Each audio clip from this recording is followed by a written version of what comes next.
In this video, I'm going to show you guys how to remove someone on Instagram from following you.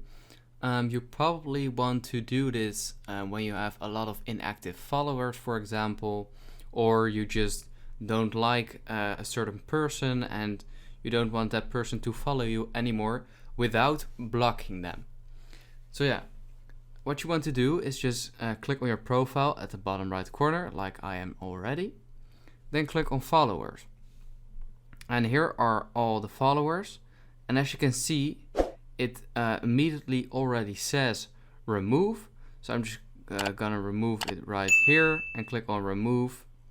And if it doesn't say remove at the right, it'll probably say like 3 dots, and then just click on the 3 dots and then it'll say remove.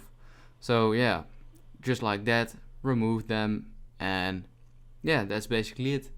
If this video helped you out, please leave a like and let me know in the comments if it worked, and I'd appreciate that. Bye. If this video helped you out, please consider subscribing so I can grow the largest how-to channel on YouTube. I'd appreciate it.